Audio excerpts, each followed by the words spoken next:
अस्सलाम वालेकुम जी, मैं हूं फैसल अब्बास और मेरे साथ वसीम मलिक मौजूद हैं।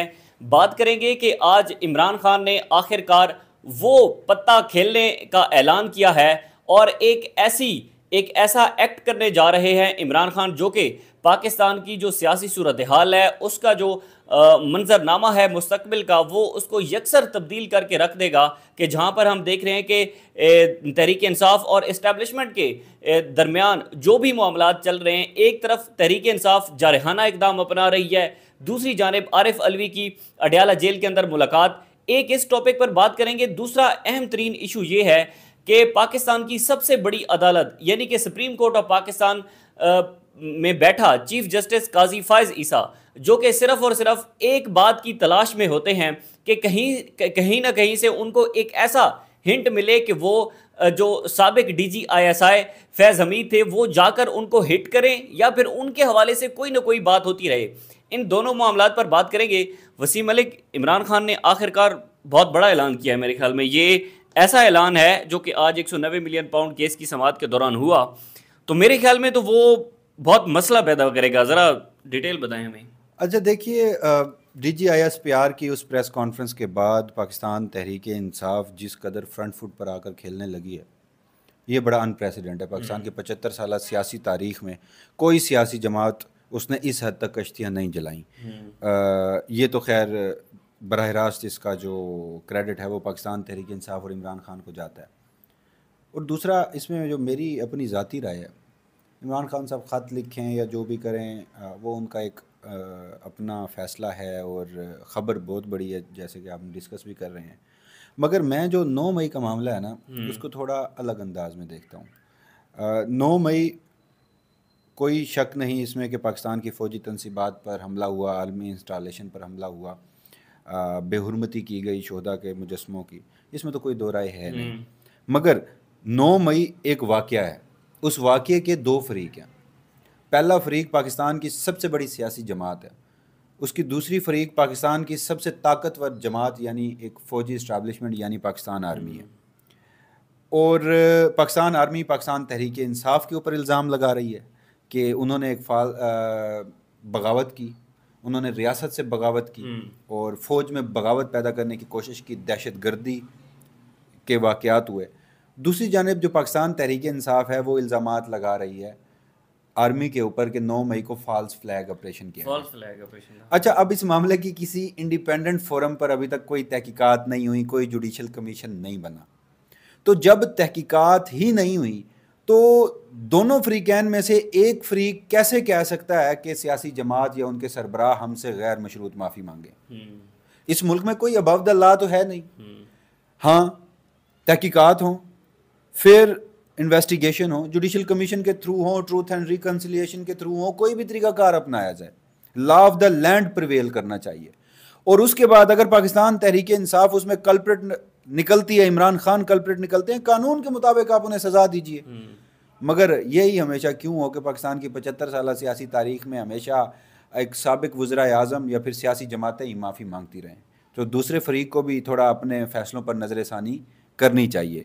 तो 9 मई के हवाले से तो मेरा बड़ा क्लियर स्टांस है। ये आज बेसिकली जो 190 मिलियन पाउंड केस के दौरान हुआ है, दोनों चीज़ें, एक तो माफ़ी से हवाले, दूसरा जो इमरान खान ने ऐलान किया है कि वो आर्मी चीफ जो है वो आसिम मुनीर साहब को एक ख़त लिखेंगे मौजूदा सूरत हाल पर।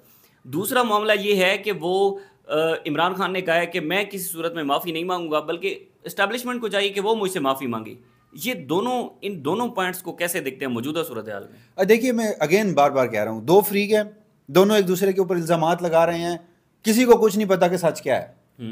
दोनों कह रहे हैं कि एक दूसरे से माफ़ी मांगे। ना तो मैं इमरान खान के इस स्टेटमेंट की हिमायत करता हूँ कि वो आर्मी चीफ उनसे माफ़ी मांगे, ना मैं DGISPR की उस स्टेटमेंट की तरफ जाऊँगा कि इमरान खान या वो सियासी जमात जो है वो माफ़ी मांगे।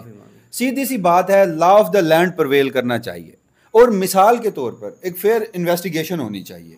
और उसके बाद इन दोनों फ्रीकैन में से जो मुलविस निकलता है उसके ऊपर कानून के मुताबिक सजा देनी चाहिए। For the sake of argument मैं कुछ देर के लिए ये मान लेता हूँ कि इंडिपेंडेंट तहकीकात हुई हैं, क्योंकि उस वक्त DGISPR उस प्रेस कॉन्फ्रेंस में ये भी कह रहे थे कि जुडिशल कमीशन की क्या ज़रूरत है।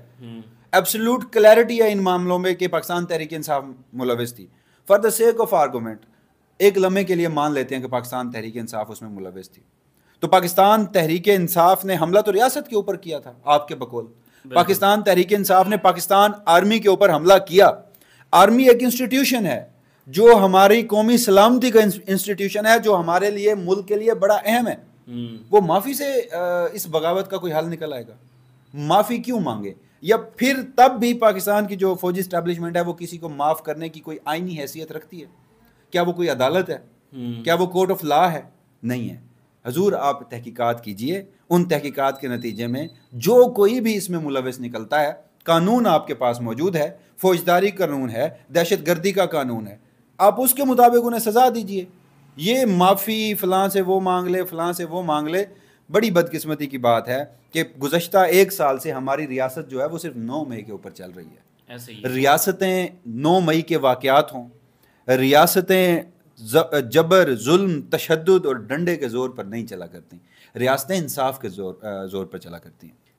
बिल्कुल। एक तो मामला ये था कि 190 मिलियन पाउंड केस की समाअत के दौरान इमरान खान ने जब सहाफ़ियों से गुफ्तगू की तो उन्होंने 2 खबरें आज जो अडयाला जेल से बाहर आई हैं, एक तो ये थी कि वो आसिम मुनीर साहब को ख़त लिखेंगे, दूसरा ये था कि वो किसी सूरत में माफ़ी नहीं मांगेंगे, बल्कि वो इदारे को ये कह रहे हैं कि इदारे को चाहिए कि वो इमरान खान से माफ़ी मांगे।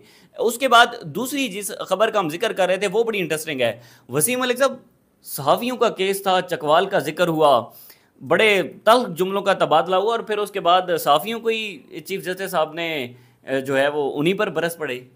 अच्छा देखिए, बुनियादी तौर पर जो हाल ही में केयर टेकर सेटअप था, निगरान वज़ीर आज़म अनवारुल्लाह काकड़, उनकी सरबराही में सहाफ़ियों को FIA की जानिब से अदलिया की तज़हीक के जुर्म में कुछ नोटिस भेजे गए थे।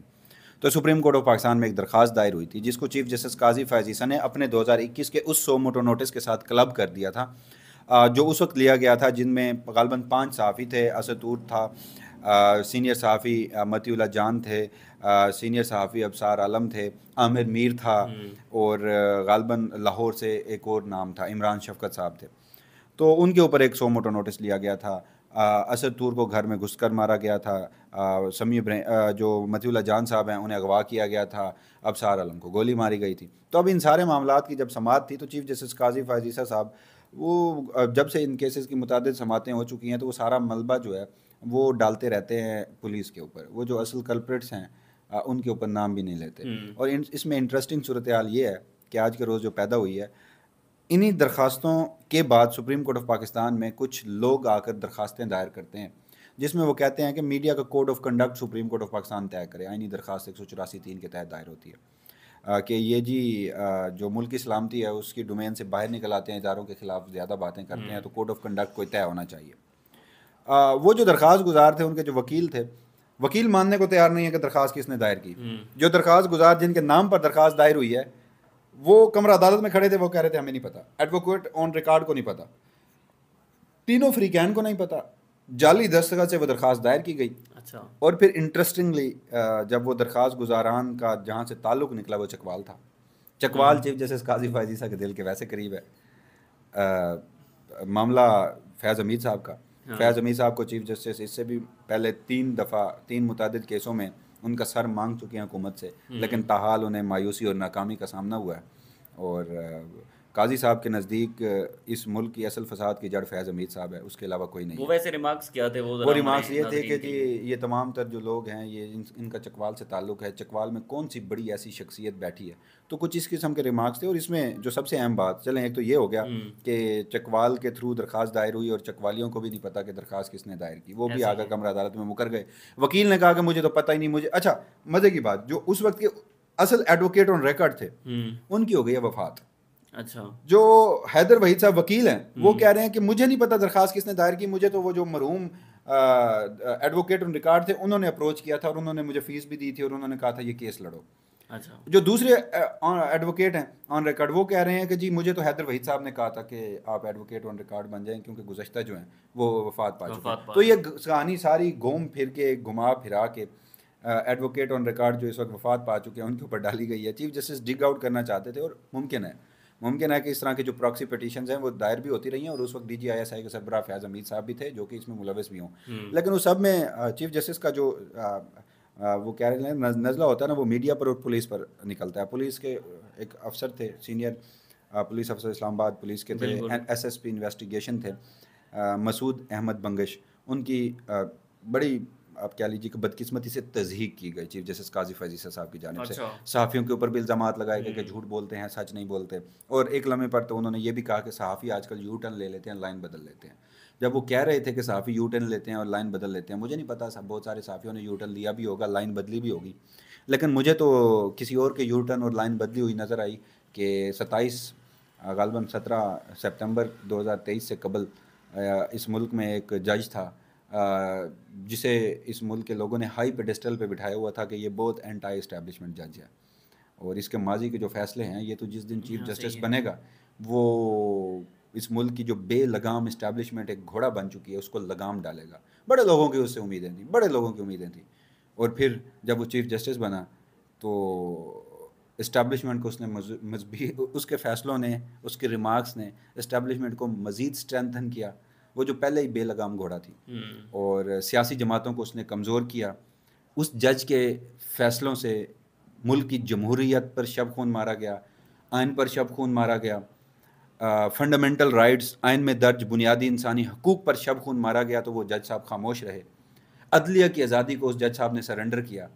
तो मुझे याद आया कि क्या वाकई सिर्फ सहाफ़ी लाइन बदलते हैं? यहाँ तो शायद ग़ालिबन अगर मैं गलत नहीं हूँ तो जज साहब ने भी लाइन बदल ली, और ग़ालिबन वही जज साहब फिर आज केस भी सुन रहे थे। मतलब जिस अदालत के अंदर सबसे बड़ा मुनसिफ बैठा है उसने भी आखिरकार अपनी लाइन बदली है। बहरहाल ये कोई तफसीलात थी, मज़ीद जो भी अपडेट होंगी आपके साथ शेयर करते रहेंगे। हमें इजाज़त दीजिए, अल्लाह हाफ़िज़।